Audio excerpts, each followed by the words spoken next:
국장과 함께하겠습니다. 안녕하세요. 예, 안녕하세요. 네, 중국 그리고 미국발 이슈들 우리가 점검을 해봐야 할 사항이 많을 것 같은데요. 첫 번째 키워드로 또 알아보겠습니다. 첫 번째는 중국을 준비를 하셨습니다. 앞서 말씀드린 것처럼 어제 상하이 종합지수가 3% 넘게 하락을 했는데요. 전인대가 오늘 개막을 했는데 이러한 악재를 딛고 다시금 반등에 성공을 할 수 있을지 궁금합니다. 어떻게 봐야 되겠습니까? 일단 뭐 어저께뿐만 아니라 중국 증시가 최근에 계속 좀 하락을 했습니다. 작년 12월 초부터 이제 상승 흐름을 보였죠. 그러다가 올해 2월 중순까지 무려 25.4%가 급등을 했었는데요. 그 이후에 어제까지 약 7.5%나 떨어지면서 조정 흐름이 계속되고 있습니다. 중국 증시의 하락 배경은 두 가지 정도로 설명이 될 수 있을 것 같습니다. 첫 번째는 2분기 이후에 성장이 둔화될 것이다라는 전망, 그리고 중앙은행인 인민은행이 2월 중순부터 유동성을 걷어들이는 통화 환수 조치를 취했기 때문이다라고 말씀드릴 수 있는데, 물가도 들썩이고 부동산 가격이 오르면서 통화 정책이 긴축으로 돌아서고 있는 것으로 보이고요. 이런 상황에서 지난 주말에 발표됐던 PMI 지수 상당히 좀 여러 가지가 안 좋게 나왔고요. 또 강력한 부동산 억제책이 나오면서 어저께 또 급락을 했죠. 중국 국가통계국하고 물류구매협회가 발표하는 2월 PMI 지수가 50.1을 기록해서 전월 50.4하고 예상치 50.6을 모두 하회했습니다. 또 작년 9월 이후 5개월 만에 가장 낮은 수치를 기록을 했다라는 거고요. HSBC에서 집계하는 2월 PMI 지수도 전망치 50.6보다 좀 낮은 50.4를 기록을 했습니다. 지금 이제 4개월 만에 가장 낮은 수치고요. 일부 이제 전문가들은 이게 춘제 연휴 때문에 그런 것이다라고 얘기를 하고 있습니다만은 2달 연속으로 지금 떨어지고 있다는 것은 아무래도 3월 이후에 중국의 경제가 둔화될 것이다라는 그런 우려를 보여주고 있고요. 또 2월 비제조업 PMI 지수도 56.2에서 지난달에 54.5로 하락하면서 서비스업 경기도 상당히 좀 확장세가 둔화되고 있다는 걸 보여주고요. 또 중국 정부가 부동산 가격 상승을 막기 위해서 주택 매도 차익의 20%를 과세하겠다. 또 2주택자, 2채 이상의 주택을 보유한 사람에 대해서는 부동산 대출도 엄격히 통제하겠다라고 발표를 했습니다. 그동안 이제 주택 매도 금액의 1% 혹은 매도 차익의 20%, 이 중에서 낮은 금액에 대해서만 소득세를 내면 되지만은 이번에는 후자만을 인정해서 부동산 투기로 얻은 이익을 국가가 환수하겠다라는 그런 얘기인데, 이렇듯 성장 둔화, 긴축에 대한 우려가 있습니다. 지금 전인대를 비롯한 양회가 개최되면서 뭔가 새로운 게 나오지 않겠느냐는 기대감도 있지만은 이번에는 어떤 경제적인 어떤 이슈가 나오기보다는 지금 어떤 이제 중국 정부의 이런 정책들이 훨씬 더 좀 악재로 작용하기 때문에 중국 증시가 당분간 그렇게 좋긴 좀 어렵지 않을까라고 그렇게 생각을 합니다. 네, 중국 증시 당분간은 부진한 흐름을 예상을 해주셨습니다. 특히나 월초를 맞아서 또 이번 주말에 중국에서 경제 지표가 발표가 되니까요. 이런 부분도 저희 한국경제TV와 함께 확인을 해보시기 바랍니다. 두 번째 키워드 이어서 알아봅니다. 두 번째는 코스피 2030선을 꼽아주셨습니다. 지금 딱 2030선에 올라서 있는 상황인데요. 좀 안착을 했으면 하는 바람인데 어떻게 보십니까?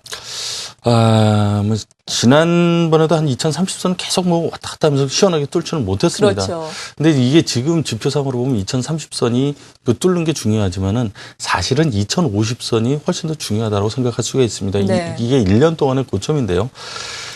지난 2월 달은 코스피가 상대적으로 좋았습니다. 3.29%나 오르면서 19개 주요 증시 중에서 두 번째로 높은, 인도네시아에서 두 번째로 높은 상승률을 기록을 했습니다. 1월 달에 상대적으로 약세를 보이면서 디커플링이 됐었는데 거기에 대한 보상을 받은 것이다라고 할 수가 있고요.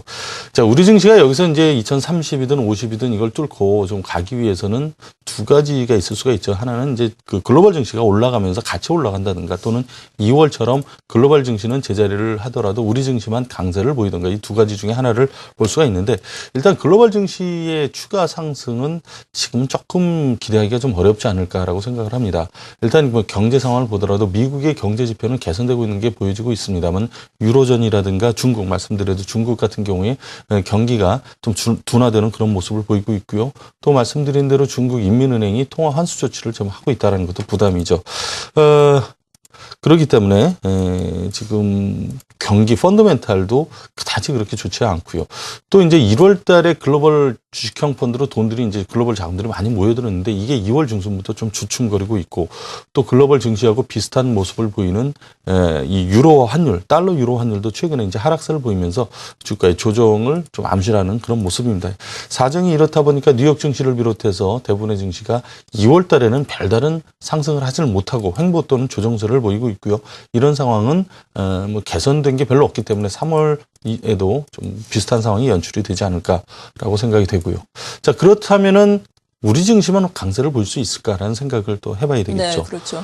자, 2월 달에 우리 증시가 오른 게 가장 큰 원인이 프로그램 매수였습니다. 지난주만 해도 프로그램 매수가 6,455억이 유입됐습니다. 그중에서 차익 부분이 6,221억으로 대부분이었습니다. 즉 차익 매수가 들어오면서 우리 증시를 끌어올렸다라고 볼 수가 있는데 재미있는 것은 그동안 이 기관들은 프로그램 차익 매수를 별로 안 했었어요. 이제 거래세가 들어가면서 안 했었는데 네. 지난주에는 기관이 3,437억을 순매수하면서 오히려 외국인보다 많았다라는 거죠. 그만큼 베이시스가 벌어졌기 때문에 거래세를 내더라도 들어와서 이익을 볼 수 있다, 먹을 수가 있다라는 그런 상황이 됐다라는 거고요. 그러니까 베이시스가 1.5까지 올라가면서 이런 상황이 가능했는데, 자, 이제 만기가 다음 주입니다. 얼마 안 남았어요. 이런 상황에서 베이시스가 과연 1.5 이상을 계속 유지할 수가 있겠느냐?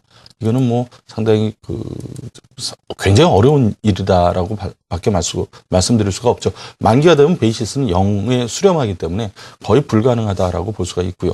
그렇다면은 프로그램 매수세가 지난주, 지지난주에 들어왔던 프로그램 매수세가 이제는 끊길 가능성이 높다. 오늘도 비차익 쪽만 들어오고 있지 차익 쪽은 오히려 매도가 나오고 있고 상승의 큰 원동력 중에 하나가 사라진다라는 그런 얘기고요. 뿐만 아니라 베이시스가 악화된다면은 프로그램 차익 매수로 유입됐던 부분이 다시 매물로 나올 수가 있다라는 거죠. 그런 부분도 있기 때문에 조금 그 상황이 그다지 좋지는 않습니다. 물론 지수가 여기서 조금 더 올라갈 수는 있지만은 그 1년 동안의 고점이었던 2050선을 뚫고 거기에 안착하기는 여러 가지 뭐 국제 경제라든가 글로벌 증시 또는 우리 증시 내부의 상황도 그렇게 그 만만한 상황은 아니다라고 그렇게 보이기 때문에 2050선 돌파가 쉽지는 않다라고 보고 있습니다. 즉 당분간 조정이 좀 나올 가능성이 높고요. 돌파를 위해서는 에너지를 이렇게 좀 모으는 네. 시간이라든가 응집 과정 또는 새로운 모멘텀이 필요하기 때문에 당분간은 뭐 좀 조정 장세가 좀 나타날 수 있지 않을까. 뭐 오늘 오르긴 했습니다만은 조정이라고 그래서 꼭 그렇게 지수가 많이 떨어지는 게 아니고 기간 조정도 있기 때문에 여기서 좀 에너지를 모을 필요가 있다라고 생각합니다. 네.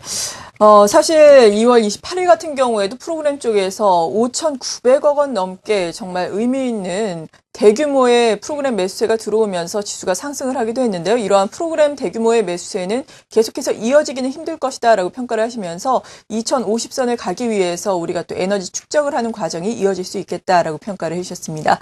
이렇게 대외적인 변수 그리고 대내적으로 투자 전략까지 자세하게 잡았습니다. 하이투자증권 이비즈니스팀의 이성우 부장이었습니다. 감사합니다. 예, 감사합니다.